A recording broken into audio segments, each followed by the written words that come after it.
Welcome to Killer Women with your host, best-selling author Danielle Girard.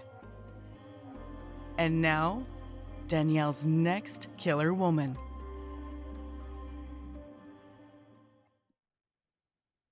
Hello, and welcome to Killer Women Podcast, a proud member of the Authors on the Air global network with more than 4 million listeners. I am your host, suspense author Danielle Girard, and my guest today is Emily Schultz. Emily is the author of Sleeping with Friends and the forthcoming Brooklyn Kills Me, both from Thomas and Mercer. She is the co-founder of Joyland Magazine, and her last novel, Little Threats, was published by Putnam and was named an Apple Books Best of 2020 pick. Her novel, The Blondes, released in the U.S. with St. Martin's Press and Picador, in France with Editions Asphalte, that's my fake French accent right there, and in Canada with Doubleday. It was named a Best Book of 2015 by NPR and Kirkus. The Blondes was produced as a scripted podcast starring Madeline Zima from Twin Peaks and created by Schultz and Brian J. Davis. Translated into French, German, and Spanish, it has over 1 million listeners worldwide. Her writing has appeared in Elle, Slate, Evergreen Review, Vice, Today's Parent, Hazlitt, the Hopkins Review, and Prairie Schooner. She lives in Brooklyn, where she is a producer with the indie media company Heroic Collective. Welcome, Emily. Hi, Danielle. It's so great to be here. It's so great to be here. You've been busy. You've been everywhere. I love that. So first of all, I want everyone to know that I planned my outfit to match with Sleeping with Friends. And Emily is going to tell us a little bit about this super fun, fast read. Yeah, so this started because I wanted to write about a group of friends and how they might navigate their friendships as they get older. And so I had this idea for a woman who's been in a coma and she's lost her memories, and her friends decide to throw her a remembering party. She's mostly remembering her life through films, and so she keeps confusing her friends for characters in movies. And as they get together for this long weekend where they're going to help her, they start to realize that maybe her coma was the result not of an accident, but of a crime. And then they have to solve the crime together.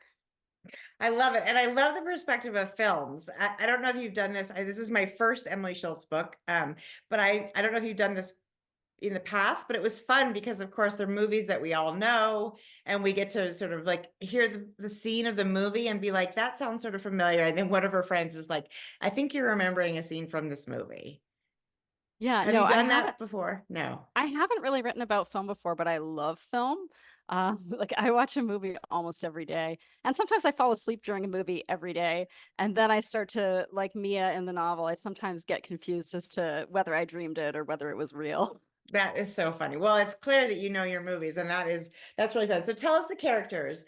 Mia is obviously the one who is in a coma, waking up from a coma, and then we tell us about the others because it's a fun group of characters too. Yeah, so the book centers around a trio of women. Mia, who's sort of at the center, she's kind of always been, the one that brings them all together. And then there's Agnes, who's, her best friend going back to college. She works as a book editor, and she's the loyal one in the group, who knows everything about everybody. And then there's Zoe, and Zoe is always also trying to dominate the room like Mia. And Zoe also goes all the way back to college, and she works as like a YouTuber making a show about films and their inconsistencies with her partner, Ethan. And of course, Ethan is now Zoe's partner, but at one point he may have been Mia's partner. He may not have been. He might have just been her friend. There are all these things, these tangled relationships that you have to find out through the course of the novel. And it's supposed to be a girls' weekend, but everybody keeps inviting themselves along. So Mia's partner, Martin, is going to show up. They are all based in New York, but they're out at the country house in Connecticut that Martin owns. And eventually there'll be more and more characters that join them. There's Mia's sister who's flown in from Chicago. And so by the end of it, it's like, well, who did it? And we have like a whole cast of characters, and they're competing with one another, and they're competing for Mia's attention, and they're trying to tell Mia who she is because she doesn't remember. That is, I know, and it is so fun. And it is like it's a little bit of a locked room situation, but you have caterers arrive, so it's not exactly locked room, but they're solving some crimes for sure. And it's fun. I mean, it does remind you that, when you're in college, that's sort of how it starts, right? You date people briefly that become your friends, and then they date your friends, and then, it's like a funny mishmash of lives. And I thought, I mean, and it's so, first of all, I love amnesia. Like, I think amnesia is just the most fun thing to play with, right? Because you just get to, it's such a wonderful device for mystery and suspense. And, I think it's so fun to play with, and you do a great job. It doesn't feel like, an overused trope. It's super, super fun. And everybody in the book has something to hide, which I also think is fun, right? There's nobody who's exactly innocent, if you will. No, So, and that's just it. I like to do flawed characters. I don't want people to be perfect. These characters, they get a little bit, acidic with one another because because yeah, they've known each other a long time. And I also wanted to look at, why we keep the friendships we keep, because when we're young, we bond with people very easily. And then as we get older, it's like, okay, but who's actually going to be there for you and who stays in your life? And sometimes right. the people that came into your life, they came in for very superficial reasons. The fact that you were the same age, or you were studying the same subject in school, the fact that maybe you both had blue hair at one point. Right. Right. Or that you just were assigned the same dorm floor, right? I mean, it's really, really random. It is Um, very random.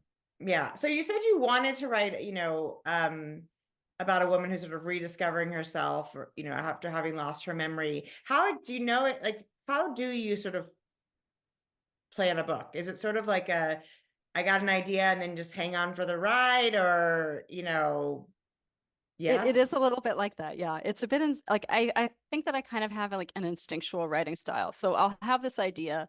And a lot of times with my book, there will be some kind of concept. So for instance, with my first novel that published in the US, The Blondes, that one had this crazy concept of a virus that only affects blonde women and acts kind of like a rabies and makes them rage out. And and then I've got to hang I a can't story off wait of for that. that one. I gotta go find that one now. Yeah, and with That's this one, great. like tying it to the film and her memories of film was a way for me to get into the material, and then Hmm. from there, I'm going to come up with like an arc and the plot. And sometimes I don't exactly know, and then it just means I have to do a lot of rewriting. I'm sure you can Yeah. relate to Oh, yeah. I'm in the middle. I've been procrastinating my rewrite all morning, being like, oh yeah, what else can I do? I've already cleaned the kitchen. So yes, I do know exactly what that is like. And it sounds like your life in general is really, you are creative. I mean, you're very media, based. Tell us a little bit about what you do during the day and how it sort of relates, if it relates to your writing, or not really. No, it does. I mean, I wear a lot of hats. I mean, I started working in book publishing and magazine publishing when I was about 24, and I still do that. I edit a lot of other people's work. And Yeah. so I'm basically working with words all day long. And then my partner and I have also made podcasts together and written scripts for television and film. Right now, he's working on a different film, and I'm sort of peripherally involved in that in terms of just Mhm. consulting and bringing in any coordination that needs to happen. So I do a lot of this and a lot of that Yeah. throughout the day. But I mean, I'm always interested in stories. So, I mean, I think Right. this is actually like working in publishing. For a while, I ran a literary magazine called Joyland, which is what brought us from Canada. We were originally based in Canada, brought us from Canada to New York City. And we grew that magazine up, and then we passed the torch to another editor who's taken it over. But so, I mean, I've always been working with story in some capacity, whether it's fiction, whether it's nonfiction, whether it's Yeah. literary, whether it's mystery. Yeah. Whether it's on film, whether it's on podcast, it has been my life. Yeah. Yeah, it sounds like you love it. I mean, so what inspired you to make a sort of the live podcast of the book? That's kind of an interesting concept. And I mean, I've heard of an Audible book, but I mean, how did you do that? Was it like Uh, I mean, did you recorded it, obviously? we No. recorded it, but we wrote a script as if it were, being acted out, and we hired Yep. actors to act it out. And, we did sound design. We hired musicians to do the music for it. So there's a soundtrack for it. And I mean, I guess we're lucky because my partner also works in the arts, and he's kind of a jack of all trades. He's a visual artist. He also has done sound design before. He worked for a record label in the past. So we just put it all together and launched it. And we did that just before the pandemic. What happened was I realized I had the rights to it. Yeah. Podcast rights are something that a lot of people don't want or take. And we thought this is an interesting way to tell story is, Yeah. through audio. So it's like a dramatic acted out version. That's so fun. What a creative idea. And how is that working with your partner? I would think sometimes that would be challenging. Sometimes it is challenging. Yeah. No, now he's going to listen to this, so we won't say anything bad about him. But I do imagine that in moments that's a lot, and to a creative mind. So do you distinguish between, the time you're writing your books and your day job? Like, I feel like that's my day jobs have always been very, analytical. So it was an easy transition. But if you're creative all the time, how does the book creativity feel different? So it's different, I think, because when I'm doing a book, I have to dedicate longer hours to it, as you know. And so that does require some scheduling.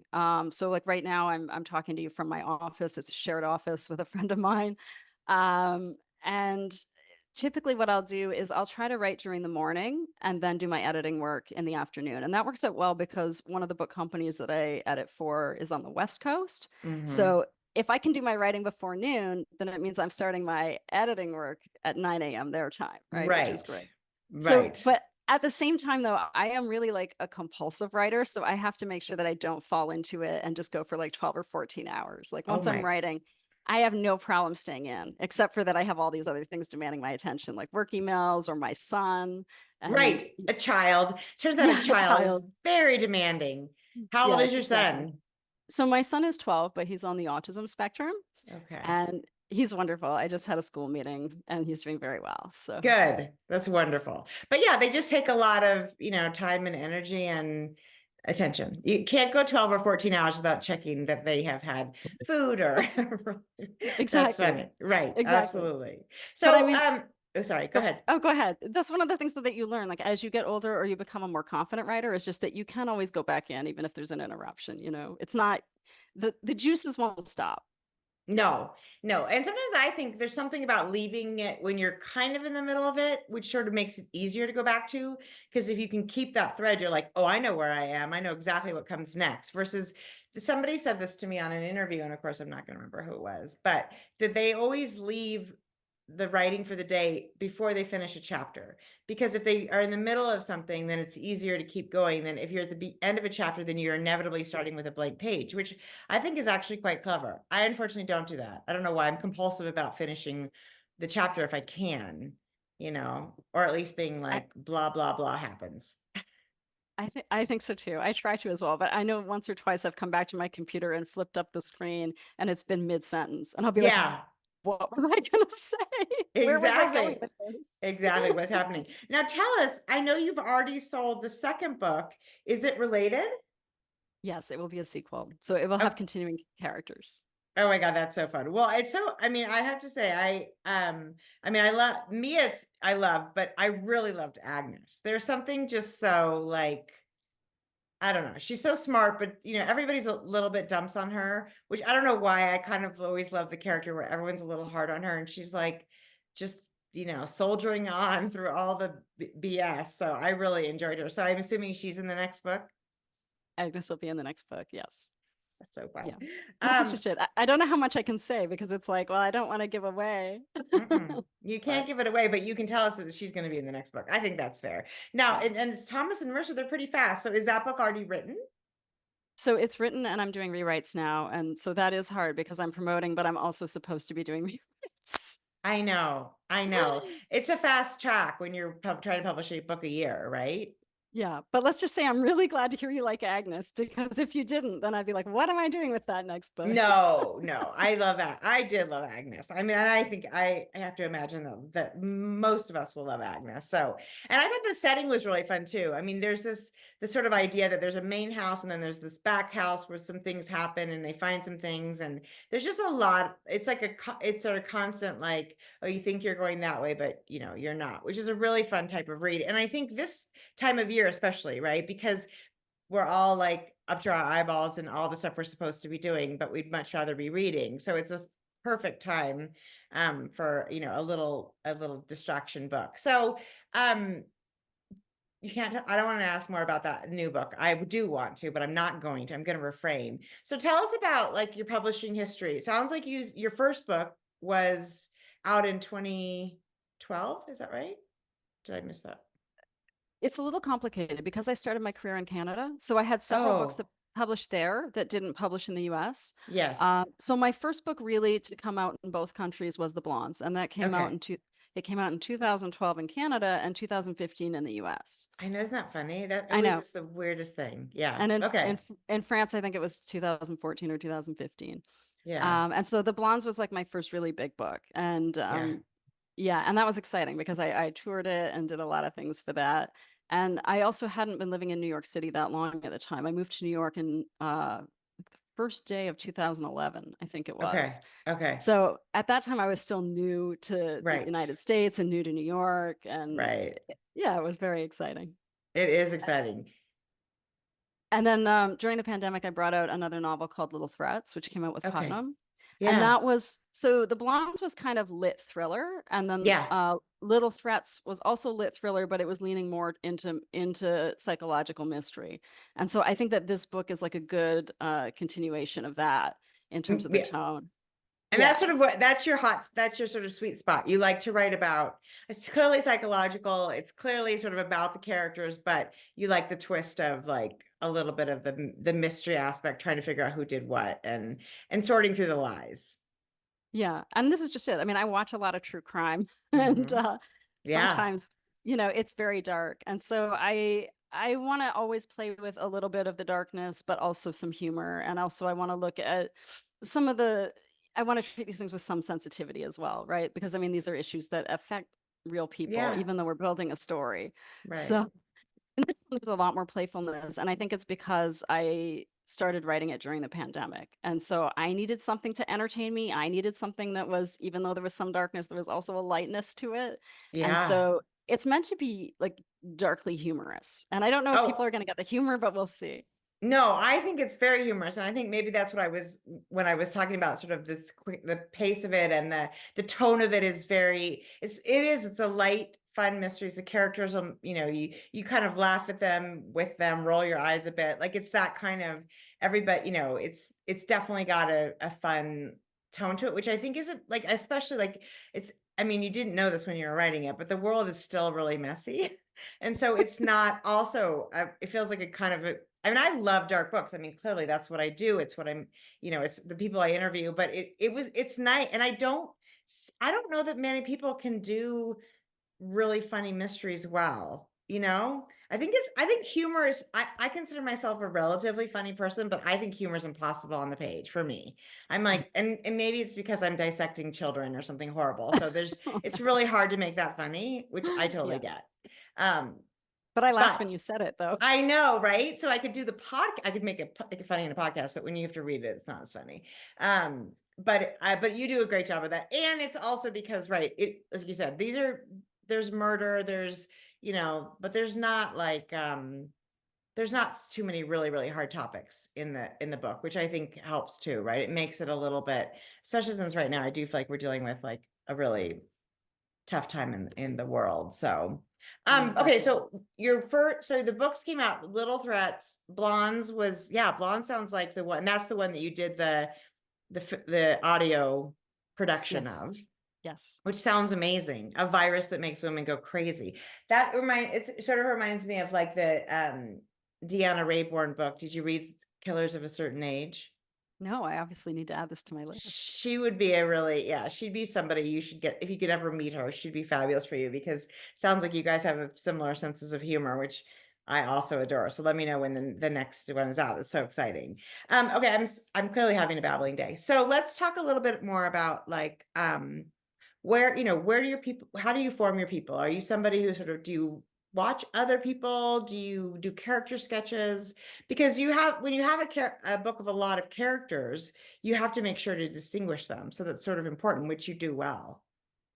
Yeah, but I would say that comes through multiple drafts. I mean, sometimes I don't know exactly who someone is until I've started writing them. So, with some of these characters, they came out sort of fully formed. Like, Zoe was easy for me because I felt like Zoe is a lot of women that I see, especially here in New York, that are trying to be Instagram perfect. And they love their friends, but they're also competitive and they talk to their Mm. friends, but sometimes they're just talking about themselves. constantly and not really Yeah. hearing what the other person says. But yet I also love Zoe, Yeah. in spite of the fact that she does that. Mia was harder because Mia is a little bit of a lost character. She doesn't know who she is. She's still figuring it out, and she's being told all these different versions of herself. And so she is kind of sorting through them and being like, was I a terrible person? Like, I don't Mhm. like everything that you guys are telling me. Right. And so for me, I was kind of learning Mia a little bit more as I went. And with Agnes, Agnes is supposed to be the loyal, helpful friend, but she doesn't always Mhm. say what she thinks. You know what I mean? She Mhm. sort of holds herself back a lot. And as you said, she's the one that they pick on. And I mean, I think probably I'm the most like Agnes of the trio. Um, but at the same time, I'm a little bit of all of them. Like, I even Mhm. think that I'm a little bit of Ethan, one of the male characters, you know?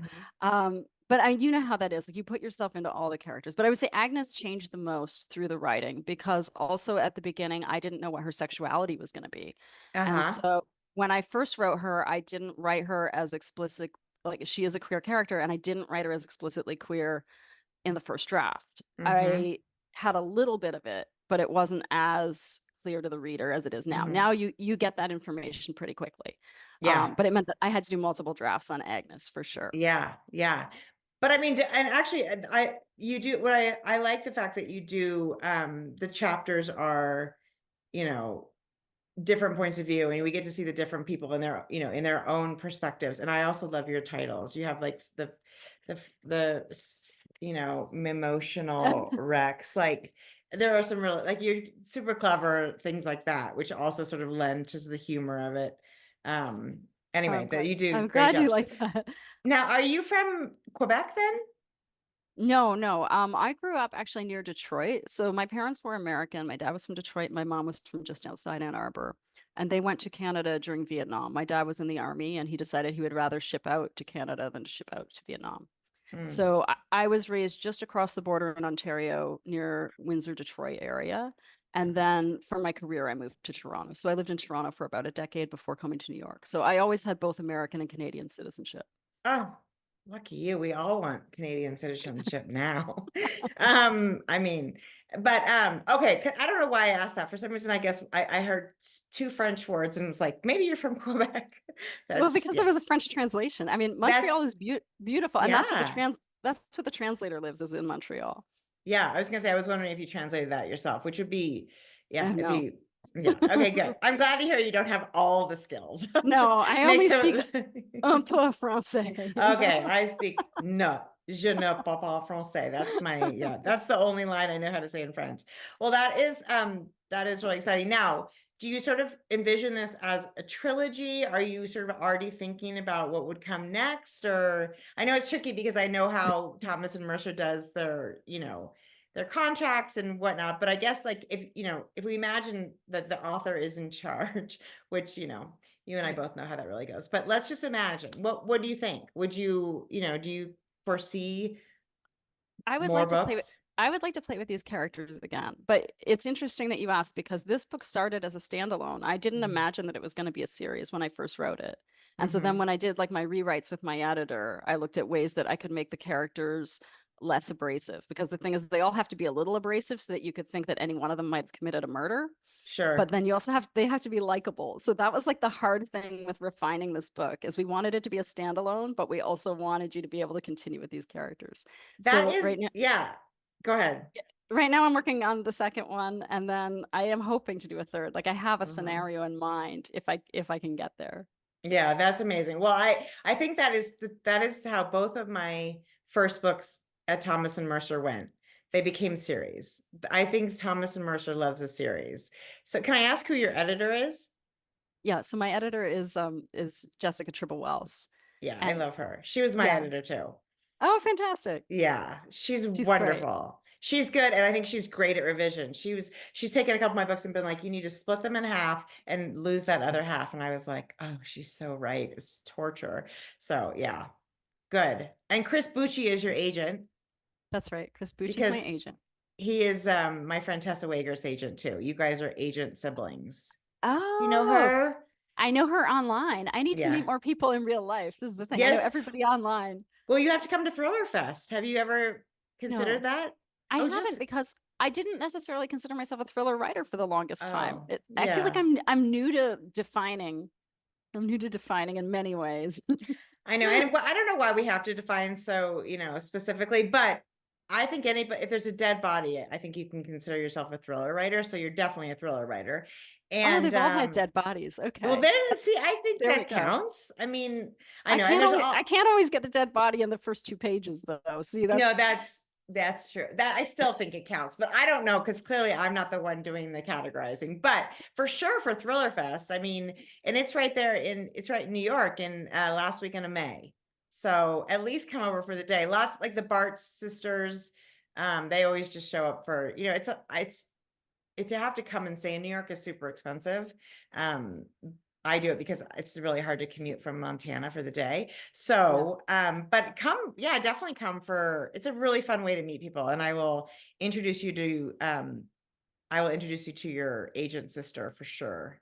Happily. That sounds awesome. That sounds awesome. Yeah. So now do we have a date for the second one yet?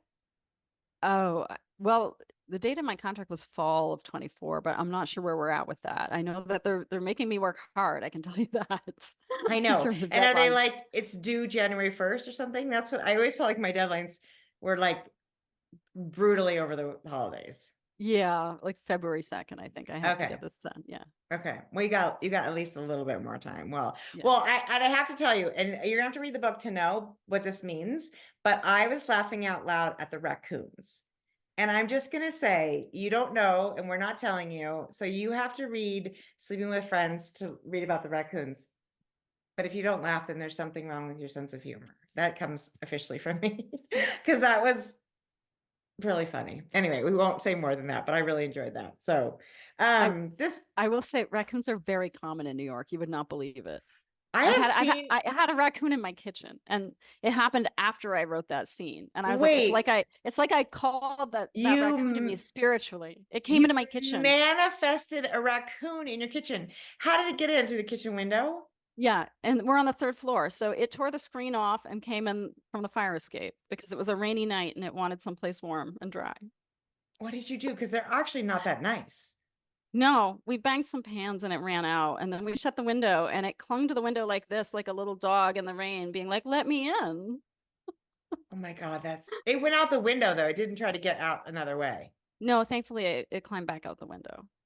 Yeah, that is sketchy. I know my brother lives in Brooklyn and he gets them on his on the power lines behind his house and possums too. Oh, wow. I didn't realize that they could walk along the power lines like that. I would think they'd be too big. Well, they're clustered. Behind his house is like a whole like grid of them.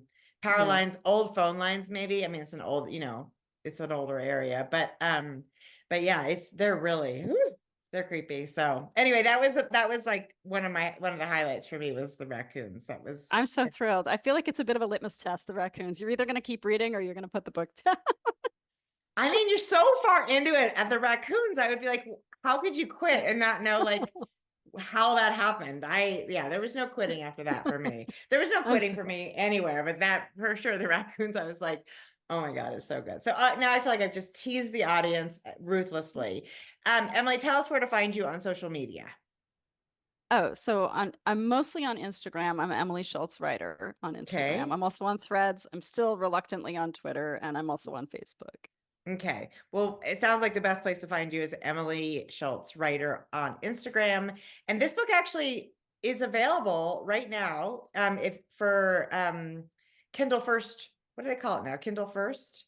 Amazon's First Reads. Kindle First Reads. Amazon First Reads, you're right. So if you are a Kindle Unlimited member, you get to read this fabulous book for free, but then you're going to want it because look how fun.